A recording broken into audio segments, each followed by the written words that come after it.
Setelah lebih dari 1 tahun percaya kepada Tuhan, aku melayani sebagai pemimpin kelompok di gereja. Yeping adalah pemimpin gereja kami. Aku melihat bahwa dia berkualitas tinggi, melaksanakan tugasnya dengan antusias, dan mengatur pekerjaan dengan tertib dan jelas. Setiap kali seseorang memiliki masalah, dia selalu dapat dengan cepat menemukan firman Tuhan yang sesuai untuk bersekutu bersama mereka dan menawarkan bantuan. Semua orang mengaguminya dan menganggap bahwa dia memahami kebenaran. Dalam pertemuan, Yeping sering berkata, "Gereja sangat sibuk dengan pekerjaan sekarang, dan aku harus menyibukkan diri dengan pekerjaan pengabaran Injil dan penyiraman." Kebanyakan orang di gereja adalah orang percaya baru yang tidak memahami kebenaran. Jadi, aku harus memperhatikan jalan masuk kehidupan mereka. Semua saudara-saudari menganggap dia mempunyai beban. Dan saat mereka menghadapi kesulitan, mereka akan menunggu Yeping bersekutu. Aku juga mengaguminya dan menganggap bahwa dia adalah pemimpin yang baik di gereja kami. Saat itu, semua orang di gereja mengagumi Yeping dan sering mengatakan bahwa dia tahu cara bersekutu dan merupakan pekerja yang cakap. Ketika mendengar ini, Yeping mengungkapkan ekspresi senang dan berkata dengan bangga, "Aku sudah cukup mengurus semua hal pekerjaan di dalam gereja, dan aku ingat keadaan setiap saudara-saudari." Aku pikir dia sombong dengan mengatakan hal seperti itu. Namun, kupikir karena orang-orang berkualitas tinggi dan mereka yang punya karunia, semuanya relatif sombong. Sudah cukup dia hanya melakukan pekerjaan gereja dengan baik. Jadi, aku tidak menanggapi masalah ini dengan serius. Setelah itu, aku mengetahui bahwa Yeping bertanggung jawab atas pekerjaan pengabaran Injil, tetapi belum pernah bersekutu tentang prinsip-prinsip pengabaran Injil atau tentang maksud Tuhan. Dia tidak menyelesaikan masalah-masalah nyata dan hanya memerintah orang dan melakukan pekerjaan yang tak penting. Suatu kali, Yeping mengatur agar aku pergi mengabarkan Injil kepada seorang calon penerima Injil. Saat kami berbicara, penerima Injil itu sering melecehkanku secara fisik. Aku melihat bahwa natur orang ini sangat jahat, dan dia sama sekali tidak tulus menyelidiki jalan yang benar. Aku langsung melaporkannya kepada Yeping. Di luar dugaanku, dia dengan marah menceramahiku. "Kau baru pergi beberapa kali dan sudah menyerah? Pelajaran apa yang telah kau petik?" Selesai berbicara, dia pun pergi. Saat itu, aku bingung mengapa dia tiba-tiba menegurku, dan aku merasa teraniaya. Aku dilecehkan oleh seseorang, dan kau tidak menghiburku atau menyelesaikan masalah, tapi malah menegurku. Di mana belas kasih dan rasa tanggung jawabmu dalam hal itu? Kemudian, aku terus mencari dan memastikan bahwa natur orang ini jahat, bahwa dia tidak mencintai kebenaran, dan bahwa dia bukan penerima Injil yang layak. Jadi aku berhenti berharap padanya. Namun setelah itu, Yeping selalu mencari-cari kesalahanku tanpa alasan. Misalnya, dia dengan sengaja mengajukan beberapa pertanyaan kepadaku. Dan ketika aku tidak bisa menjawab, dia akan menyebutku bodoh. Dia juga menyuruhku untuk memberikan bantuan kepada seseorang yang tidak mengejar kebenaran sedikit pun. Ketika aku tidak dapat membantu mereka, dia mengambil kesempatan itu untuk menceramahiku. Aku tidak berani melaporkan masalah ini kepada para pemimpin yang lebih tinggi. Karena kupikir, bagaimanapun juga, dia seorang pemimpin dan banyak saudara-saudari yang menghormatinya.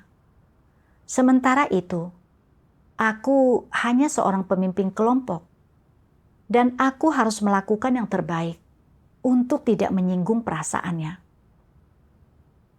Namun yang tidak kuduga adalah bahwa Yeping secara tidak masuk akal menghentikan tugasku sebagai pemimpin kelompok dan mengatur agar aku bertemu dengan dua orang yang sama sekali tidak mengejar kebenaran. Selama pertemuan itu, yang satu selalu tertidur dan yang lain selalu menggangguku untuk menggosip. Setelah 2 bulan, tidak ada hasil yang diperoleh dari pertemuan-pertemuan ini. Dan aku berada dalam keadaan bingung. Aku teringat saat aku melakukan pertemuan sebelumnya. Bagaimana setiap orang sering membuka hati mereka dan bersekutu tentang pengalaman dan pemahaman mereka yang sangat kunikmati. Namun sekarang, aku sangat kesakitan. Dan aku juga sangat negatif dan lemah. Aku berpikir bahwa dengan menghadiri pertemuan di sini, kerugian yang terjadi dalam hidupku terlalu besar. Jika aku terus seperti ini, bisakah aku mendapatkan kebenaran dan memperoleh keselamatan? Aku baru tahu setelah itu bahwa Yeping sebenarnya sedang mengucilkanku dengan membuatku melakukan pertemuan bersama 2 orang yang akan dikeluarkan. Setelah mengetahui kebenarannya, aku kesal dan marah. Aku benar-benar tidak menyangka bahwa dia sebahaya dan sejahat ini. Menyiksaku seperti ini karena aku tidak mendengarkannya. Bukankah ini hal yang dilakukan oleh orang jahat? Pada saat itu, aku benar-benar ingin melaporkan situasi Yeping kepada para pemimpin dan pekerja dan bersekutu dengan saudara-saudariku dan menyelidikinya. Namun, karena Yeping selalu menjadi pemimpin di gereja dan banyak saudara-saudari yang menghormatinya, jika aku bersekutu dengan saudara-saudariku dan menyelidikinya, apakah mereka semua akan mempercayaiku? Jika Yeping mendengarnya, dia pasti akan terus membalas dendam dan menyiksaku. Jika dia mengajukan tuduhan terhadapku dan mengeluarkanku, akankah jalan kepercayaanku kepada Tuhan tidak mencapai akhir? Memikirkan hal ini, aku memendam keluhanku. Tak lama kemudian, karena masalah keamanan, Yeping tidak dapat bertanggung jawab atas pekerjaan gereja. Dan seorang saudari untuk sementara ditugaskan mengambil alih pekerjaan. Ketika saudari ini mengadakan pertemuan bersama kami, dia melihat bahwa ada pencerahan dan terang dalam persekutuanku tentang firman Tuhan, dan bahwa aku bersedia melaksanakan tugasku. Jadi setelah memahami situasiku, dia mengizinkanku untuk melanjutkan tugasku. Setelah itu, ku dengar bahwa 2 saudari lainnya juga terus dikucilkan dengan alasan yang masih tak diketahui. Setelah mengetahui detailnya, aku mendapati bahwa 2 saudari ini dikucilkan oleh Yeping karena melindungi seorang saudara. Karena saudara tersebut telah menunda pekerjaan penginjilan. Ye Ping memangkasnya tanpa henti. Dua saudari itu mengingatkan Ye Ping. Dia sudah tahu bahwa dia salah. Kau tak boleh memangkasnya begitu saja. Kau juga harus mempersekutukan kebenaran untuk menyelesaikan masalah. Setelah mendengar perkataan ini, Ye Ping sangat kesal dan langsung mengucilkan mereka. Jika saudara-saudari tidak patuh padanya atau memprovokasinya, dia akan memanfaatkan pelanggaran dan kekurangan mereka untuk menyiksa mereka. Ini adalah perbuatan jahat. Dalam pertemuan, aku mempersekutukan dan menyelidiki Ye Ping. Seorang saudari menyelaku berkata, "Apa kau meminta kami untuk menyelidiki Ye Ping? Karena kau ingin membalas dendam padanya, lantaran telah mengucilkanmu sebelumnya. Jika demikian, kau benar-benar harus merenungkan dirimu sendiri." Saat mendengar ini, aku menyadari bahwa kebanyakan saudara-saudari disesatkan oleh Ye Ping dan menghormatinya. Aku hanyalah pemimpin kelompok. Jadi bagaimana mungkin mereka mempercayai apa yang kukatakan dan menyelidiki seseorang yang telah bertahun-tahun menjadi pemimpin? Saat itu, tiba-tiba aku merasa tidak percaya diri. Aku berpikir, pemahamanku akan kebenaran masih dangkal. Dan aku tak bisa menganalisis masalah Ye Ping secara menyeluruh sekaligus. Jika aku terus berbicara, mereka mungkin akan salah paham dan mengira bahwa aku membalas dendam demi kepentingan pribadiku. Jika Ye Ping mengetahui hal ini, dia mungkin akan menyatakan bahwa aku bersalah karena membalas dendam pada seorang pemimpin dan mengeluarkanku. Jika demikian, bukankah kesempatanku untuk percaya kepada Tuhan bahkan akan hilang? Lupakan saja. Lebih baik aku membiarkannya untuk menghindari masalah dan agar tidak membawa bencana pada diriku sendiri. Kemudian, gereja memilih pemimpin dan pekerja baru, dan aku dipilih sebagai diaken penyiraman. Sinya dan Liru dipilih sebagai pemimpin gereja, dan Ye Ping ditunjuk untuk bertanggung jawab atas pekerjaan berbasis teks. Ye Ping memendam kemarahan di dalam hatinya karena dia tidak terpilih menjadi pemimpin. Beberapa saat kemudian, dia diam-diam menarik saudarinya dan Wang Jing, lalu memutarbalikkan yang benar dan yang salah, serta menyebarkan rumor di depan saudara-saudari. Dia berkata bahwa pemimpin yang terpilih kali ini sudah ditunjuk terlebih dahulu, sehingga menyesatkan saudara-saudari dan membuat mereka mendukungnya untuk membatalkan hasil pemilihan. Untungnya, sebelumnya para pemimpin telah bersekutu pada semua orang tentang prinsip-prinsip pemilihan, sehingga saudara-saudari mengetahui seluk-beluk masalah ini dan tidak tertipu. Setelah mendengar hal ini, aku menjadi marah dan khawatir. Lalu berkata kepada para pemimpin, sebelumnya, Ye Ping menyiksa orang. Itu adalah satu hal. Dan sekarang, dia menyesatkan dan menarik saudara-saudari, serta mengganggu pekerjaan gereja. Natur tindakannya sangat buruk. Ini harus langsung dilaporkan ke para pemimpin tingkat atas. Para pemimpin sependapat denganku dan melaporkan situasi ini ke pemimpin atas, Liu Ro. Liu Ro menyingkapkan perbuatan jahat Ye Ping, saudarinya, dan Wang Jing. Tetapi setelah Liu Ro pergi, Ye Ping tidak menahan diri sedikit pun dan terus menyebarkan perkataannya di gereja. Para pemimpin dan pekerja tidak mampu melakukan pekerjaan nyata dan tidak memiliki pekerjaan Roh Kudus. Mereka semua adalah pemimpin palsu.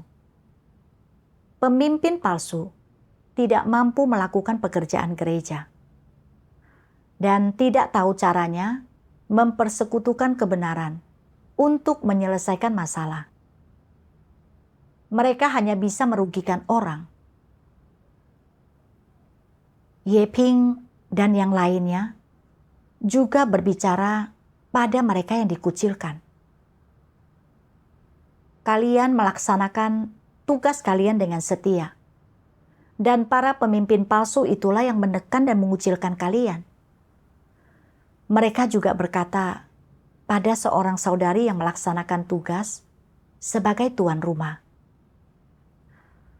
Tak ada gunanya kau melaksanakan tugasmu dengan setia. Si itu melaksanakan tugas sebagai tuan rumah sama sepertimu. Dan sekarang dia telah dikucilkan. Kau akan mengalami hal yang sama. Setelah beberapa orang yang tidak arif itu dihasut dan disesatkan oleh Ye Ping serta rekan-rekannya, mereka berprasangka tentang para pemimpin dan tidak mempersekutukan firman Tuhan dalam pertemuan, selalu menghakimi kesalahan pemimpin dan menyerang serta menghakimi pemimpin karena tak mampu melakukan pekerjaan nyata. Mereka juga sangat menghormati Ye Ping, berkata bahwa dia tahu caranya bersekutu, tahu caranya melakukan pekerjaan gereja, dan dia adalah sosok pemimpin yang baik. Mereka juga menyesatkan beberapa saudara-saudari, membuat mereka melaporkan para pemimpin saat ini. Ye Ping benar-benar menghancurkan kehidupan bergereja dan mengacaukannya, sehingga pekerjaan tidak mengalami kemajuan. Melihat gereja menjadi seperti ini, ada perasaan yang tak dapat kujelaskan di dalam hatiku. Agar dapat merebut posisi pemimpin, Ye Ping melakukan begitu banyak kejahatan. Dia benar-benar setan dan menentang Tuhan. Setelah itu, aku melaporkan situasi Ye Ping kepada pengkhotbah. Pengkhotbah segera pergi bersekutu bersama Ye Ping dan yang lainnya. Saat pengkhotbah baru mempersekutukan beberapa kata, Ye Ping dan rekan-rekannya menyerang pengkhotbah tersebut, berkata bahwa dia memihak pemimpin palsu dan tidak melindungi pekerjaan gereja.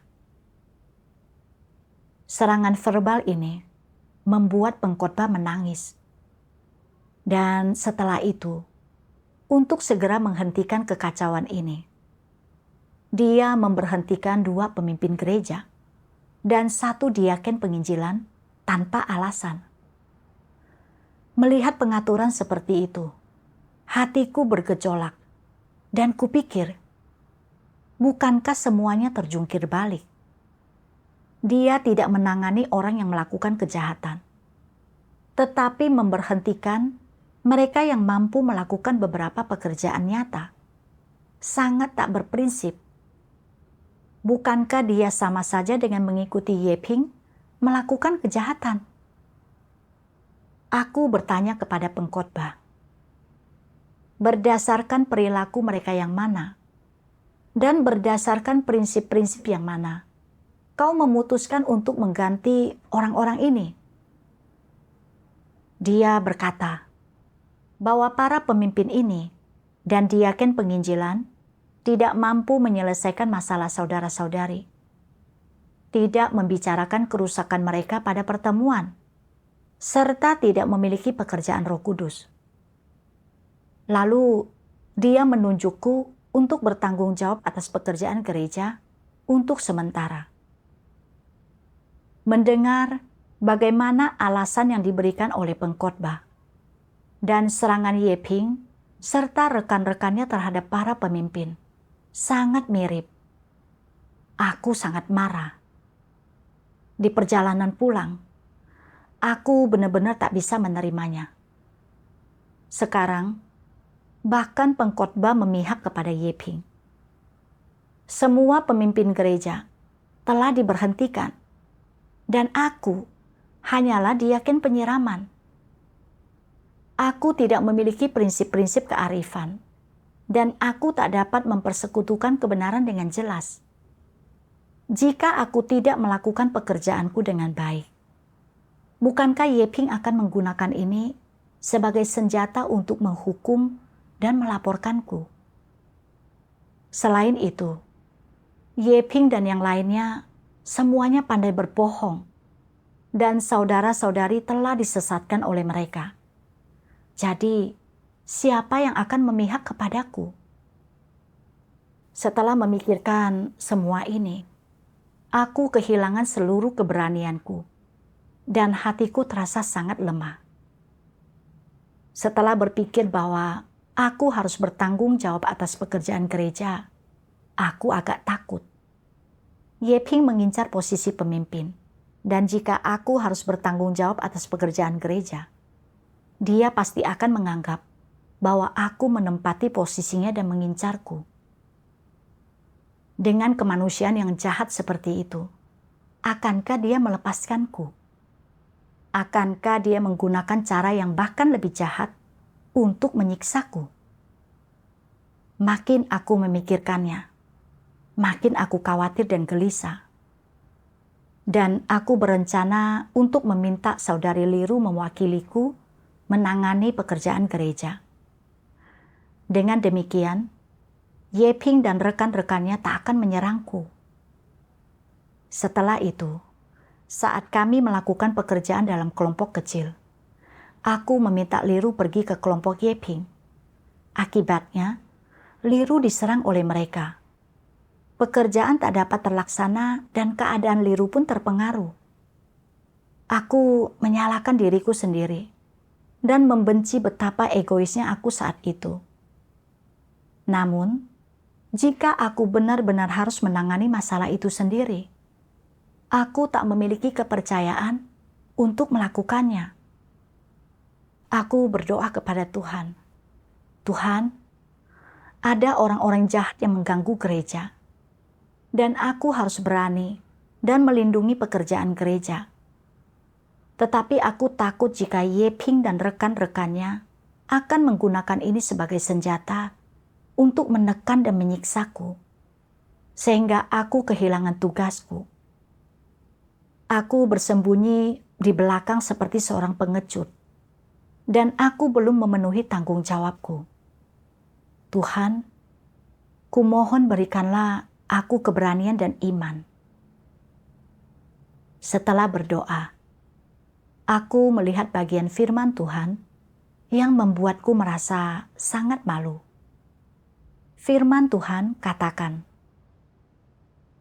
jika manusia tidak dapat mengungkapkan apa yang seharusnya dia ungkapkan selama pelayanan, atau mencapai apa yang secara mendasar mungkin dicapainya, dan malah bermain-main dan asal-asalan, mereka telah kehilangan fungsi yang seharusnya dimiliki oleh makhluk ciptaan.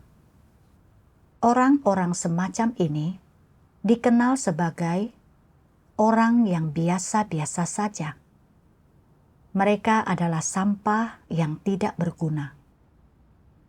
Bagaimana orang-orang semacam ini dapat disebut makhluk ciptaan? Tuhan berfirman bahwa mereka yang tidak dapat melakukan semua hal yang mampu mereka lakukan adalah orang yang biasa-biasa saja dan sampah yang tidak berguna. Orang yang seperti itulah aku. Aku melihat bahwa Yeping sangat memikirkan reputasi dan statusnya. dan menyerang serta membalas dendam pada mereka yang tidak menaatinya. Menggunakan tipuan kotor untuk menyiksa mereka agar dapat merebut posisi pemimpin. Dia bahkan membuat rencana jahat untuk menyesatkan orang-orang dan membuat mereka membatalkan hasil pemilihan bersamanya. Bersama rekan-rekannya, dia menabur perselisihan di antara saudara-saudari dan para pemimpin. Aku benar-benar melihat perilaku jahatnya dengan sangat jelas. Tetapi, ketika aku bersekutu dan menyelidiki Yeping, lalu saudara-saudari curiga bahwa aku sedang membalas dendam padanya. Aku takut jika aku terus menyelidikinya, akan ada lebih banyak orang yang pada akhirnya berani menentangku agar dapat melindungi diriku sendiri dan agar tidak disakiti serta diserang oleh Yeping dan rekan-rekannya. Bahkan, aku kehilangan sedikit keberanian yang kumiliki untuk menyelidikinya. Saat aku diminta untuk melakukan pekerjaan gereja, setelah 2 pemimpin dan diaken diberhentikan, yang pertama kali kupikirkan adalah bagaimana Yeping dan rekan-rekannya menyerang pemimpin. Dan aku takut jika aku bertanggung jawab atas pekerjaan gereja, Yeping akan meyakini bahwa aku menempati posisinya dan menggunakan itu sebagai senjata untuk membalas dendam padaku. Aku selalu ingin lari dari tanggung jawab ini dan tak berani memegang kendali atas pekerjaan gereja. Aku tahu betul bahwa Yeping dan rekan-rekannya sangat kejam. Liru juga telah diserang oleh mereka berulang kali. Aku hanya ingin melindungi diriku sendiri. Jadi saat membagi tugas, aku sengaja membuat Liru pergi menghadapi mereka. Aku menggunakan Liru sebagai tameng. Bagaimana bisa aku begitu egois dan hina?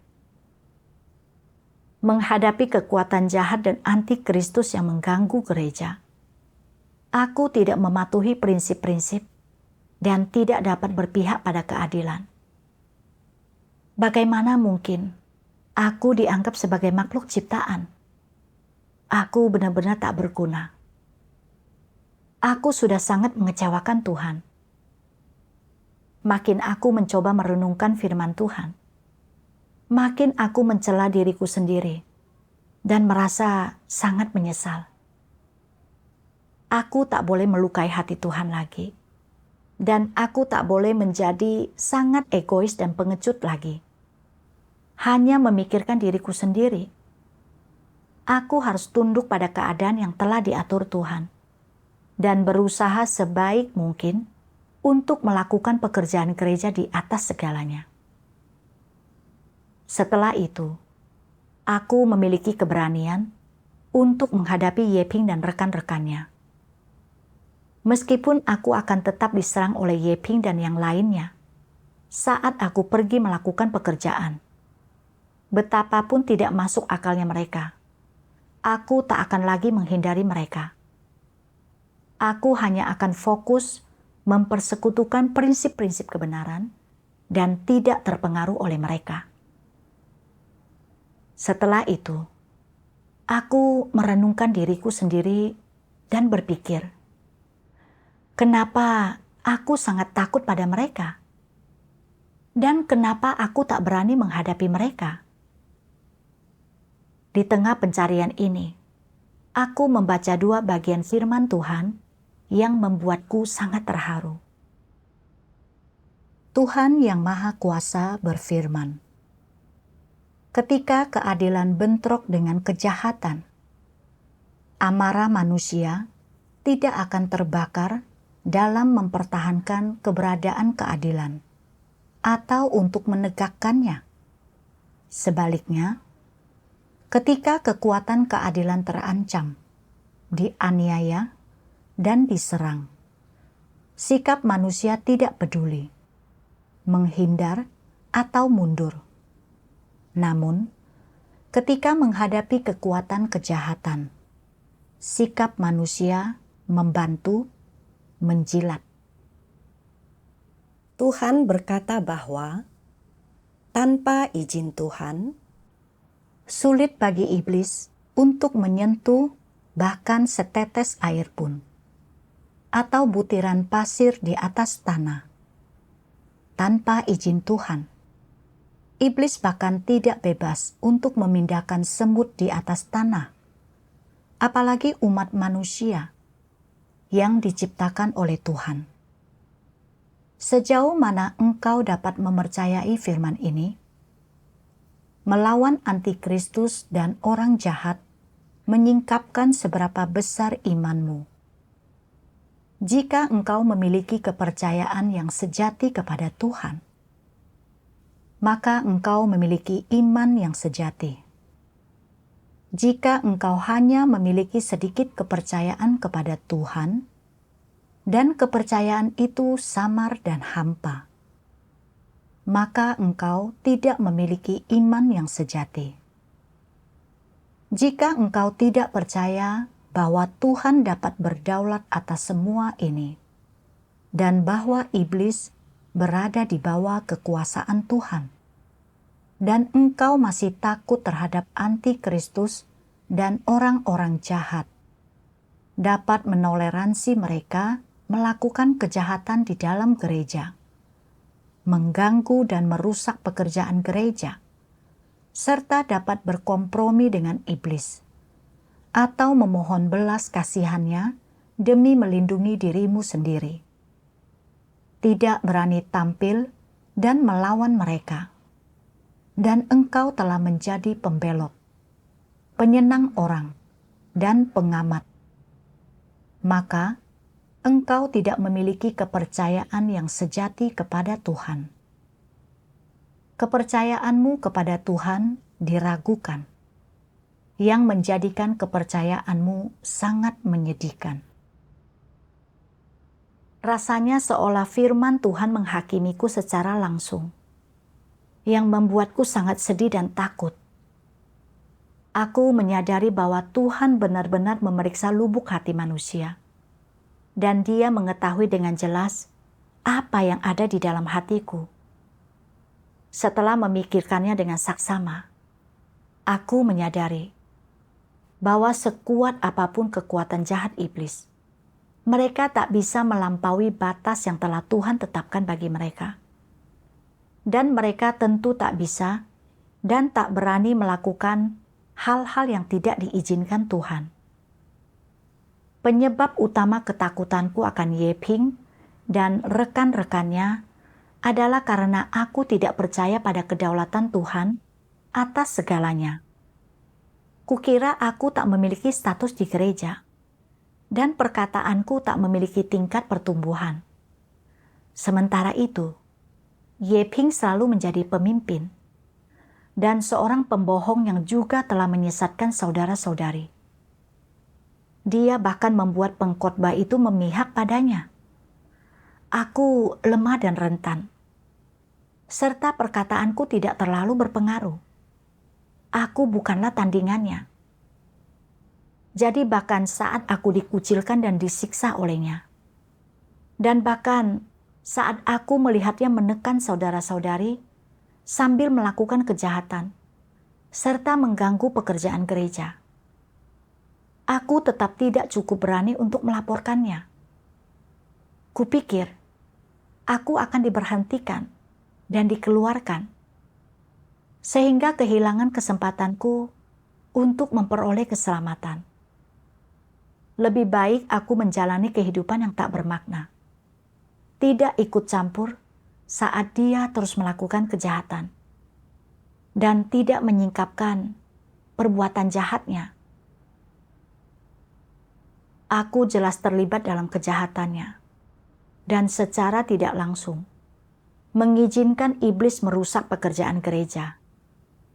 Setelah memikirkan berbagai pengalamanku saat percaya kepada Tuhan, aku menyadari bahwa Tuhan membimbing dan mengaturku di setiap langkahku. Aku menghadapi tekanan dan siksaan Yeping. Dan kukira aku akan dikucilkan selamanya. Tetapi kemudian, karena masalah keamanan, Yeping tak mampu melakukan pekerjaan gereja. Dan saudari baru yang bertanggung jawab atas pekerjaan itu melanjutkan tugasku setelah memahami situasinya. Semua yang kualami secara langsung telah diatur oleh Tuhan. Bukankah Dia jugalah yang menentukan prospek dan nasibku? Aku mengalami semua lingkungan yang telah Tuhan atur ini, dan dibekali dengan begitu banyak kebenaran.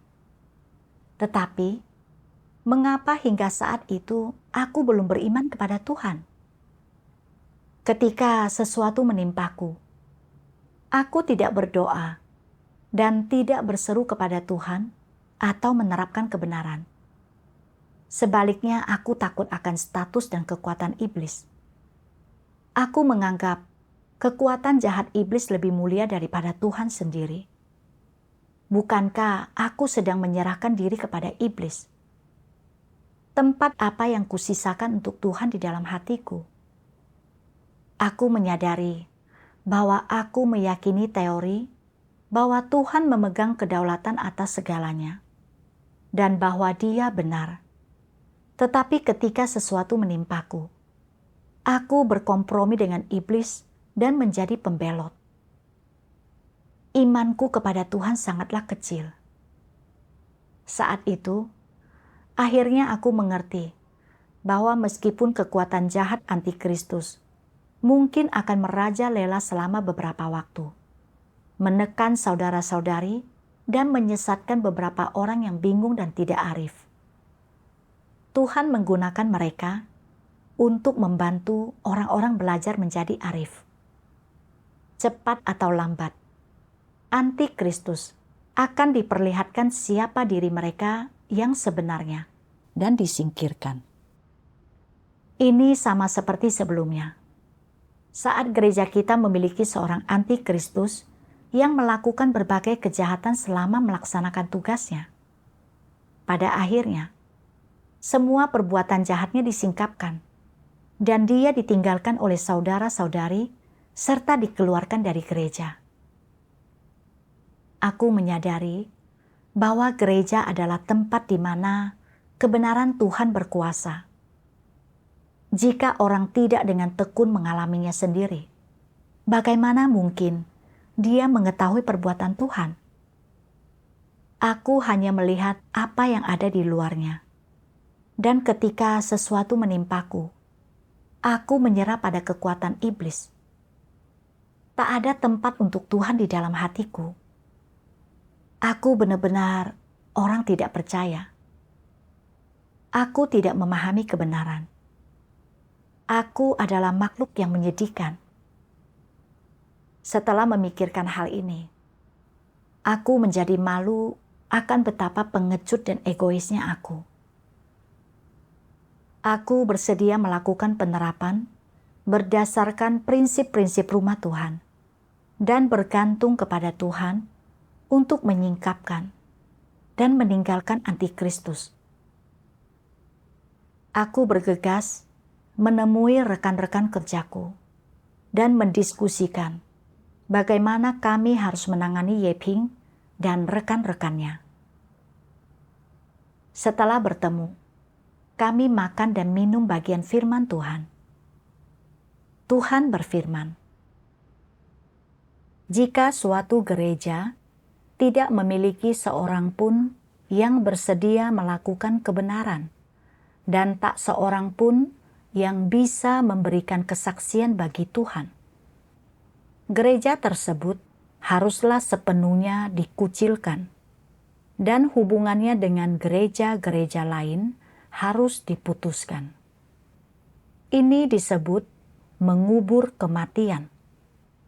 Inilah yang dimaksud dengan menolak iblis.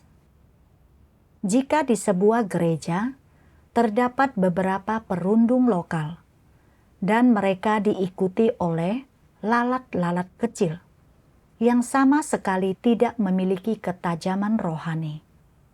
Dan jika para jemaat, bahkan setelah memahami kebenaran, tetap tidak mampu menolak belenggu dan manipulasi dari para perundung ini, maka semua orang bodoh ini akan disingkirkan pada akhirnya. Lalat-lalat kecil ini mungkin tidak melakukan sesuatu yang mengerikan, tetapi mereka bahkan lebih curang, lebih licik, dan pintar mengelak. Dan setiap orang yang seperti ini akan disingkirkan. Tak seorang pun yang akan tersisa. Setelah membaca firman Tuhan, aku merasa bahwa Dia meluapkan amarahnya kepadaku, mengubur kematian, dan tak seorang pun yang akan tersisa. Firman-firman ini menembus lubuk hatiku bagaikan pedang. Aku merasa bahwa watak Tuhan adalah benar dan tidak menoleransi pelanggaran. Lalu aku gemetar ketakutan. Yeping dan Antikristus, serta orang jahat lainnya mengganggu gereja selama hampir setahun demi memperebutkan kekuasaan dan status, serta melakukan begitu banyak kejahatan. Aku jelas-jelas sedikit mengenali mereka dan sudah melihat esensi natur orang-orang jahat ini. Tetapi aku tidak segera menyingkapkan dan melaporkan mereka. Membiarkan mereka melakukan kejahatan. Aku telah menyinggung watak Tuhan. Ketika aku melihat Tuhan berfirman bahwa semua orang yang culas dan licik harus disingkirkan pada akhirnya. Aku teringat akan bagaimana sebelumnya, demi melindungi kepentinganku sendiri, aku telah melihat perbuatan jahat Yeping, tetapi tidak menyingkapkan atau melaporkannya, sehingga merugikan jalan masuk kehidupan saudara-saudariku. Aku merasa sangat menyesal. Di tengah perenunganku, aku menyadari bahwa dikendalikan oleh racun iblis yang dikenal sebagai burung yang menjulurkan lehernya adalah burung yang tertembak. Aku telah melakukan hal-hal dengan sangat licik dan suka berbohong. Setelah Yeping menyiksaku, beberapa kali aku ingin melaporkan fakta tentang perbuatan jahatnya. Tetapi begitu aku terpikir bahwa Yeping mungkin akan menekan dan menyiksaku lagi, sehingga mengancam prospek dan tempat tujuanku, aku mundur karena takut. Setelah mengambil alih pekerjaan gereja, aku hanya mengutus Liru untuk bertindak sebagai tameng, sementara aku bersembunyi di belakang, tidak menyinggung siapapun. Aku menyadari bahwa aku hidup berdasarkan racun iblis, dan aku menjadi egois juga hina. Ketika menghadapi krisis, aku hanya bersembunyi bagaikan siput di dalam cangkang. Aku tak punya sedikit pun keberanian untuk menghadapinya, apalagi rasa keadilan. Padahal makin sering aku membiarkan sesuatu demi menghindari masalah, makin aku membiarkan antikristus dan pelaku kejahatan mengganggu gereja. Dan makin aku menyerahkan saudara-saudari pada kekejaman iblis dan setan-setan. Sekarang, aku bertanggung jawab atas pekerjaan gereja. Dan maksud Tuhan bagiku adalah mematuhi prinsip-prinsip, melindungi saudara-saudari, dan tidak membiarkan antikristus merusak pekerjaan gereja. Aku harus memenuhi kewajiban dan tanggung jawabku. Sebelumnya, aku melindungi diriku sendiri dalam segala hal, dan aku tak mampu menerapkan kebenaran dan memuaskan Tuhan.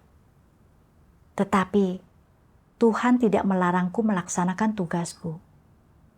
Sebaliknya, Dia menggunakan firman-Nya untuk menghakimi dan memperingatkanku inilah kasih Tuhan yang paling besar. Kali ini, aku harus melaporkan Yeping dan melawan kekuatan jahat antikristus hingga akhir. Aku harus menjadi orang yang benar kali ini. Setelah itu, kami melaporkan fakta tentang perbuatan jahat Yeping dan rekan-rekannya, serta tindakan pengkhotbah yang mengikuti mereka melakukan kejahatan kepada para pemimpin tingkat atas. Setelah para pemimpin memahami perwujudan Yeping, mereka meminta kami bersekutu bersama saudara-saudari dan mengenali Yeping, serta memberikan lebih banyak fakta tentang perbuatan jahat Yeping dan rekan-rekannya secepat mungkin. Setelah bersekutu selama beberapa waktu, saudara-saudari mulai mengenali Yeping, dan mereka bersedia memberikan bukti tentang perbuatan jahat Yeping serta rekan-rekannya. Kemudian, setelah para pemimpin memastikan perwujudan mereka yang kami kemukakan, mereka melihat bahwa bukti itu meyakinkan dan Yeping serta rekan-rekannya dikeluarkan dari gereja. Kemudian, kami membaca satu bagian firman Tuhan yang lain dan bersekutu tentang mengapa Tuhan pada akhir zaman mengizinkan antikristus dan orang jahat melakukan kejahatan dan mengganggu gereja. Maksud Tuhan apa yang terkandung di sini? Dan pelajaran apa yang harus kita petik? Tuhan yang Maha Kuasa berfirman, antikristus dan orang jahat muncul di beberapa gereja dan menimbulkan gangguan. Dan dengan melakukannya, ada orang-orang yang disesatkan oleh mereka. Apakah ini hal yang baik atau buruk? Apakah ini kasih Tuhan? Ataukah Tuhan sedang mempermainkan manusia dan menyingkapkan mereka? Engkau tidak dapat memahami hal ini, bukan? Tuhan menghadirkan segala sesuatu ke dalam pelayanannya untuk menyempurnakan dan menyelamatkan orang-orang yang ingin Dia selamatkan. Dan yang pada akhirnya, kebenaran diperoleh oleh mereka yang sungguh-sungguh mencari kebenaran dan menerapkan kebenaran. Namun, ada orang-orang yang tidak mencari kebenaran.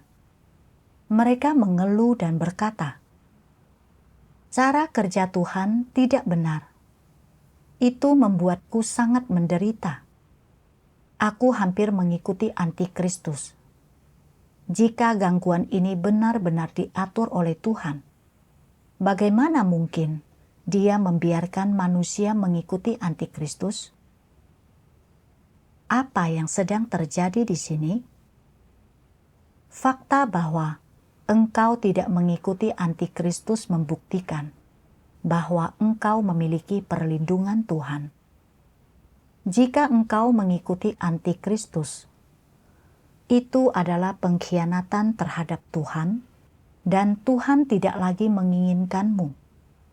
Jadi, apakah gangguan yang ditimbulkan antikristus dan orang-orang jahat di dalam gereja merupakan suatu hal yang baik atau buruk?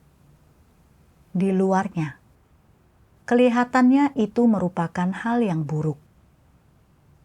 Tetapi ketika para antikristus dan orang-orang jahat ini disingkapkan, engkau akan bertumbuh dalam kepekaan.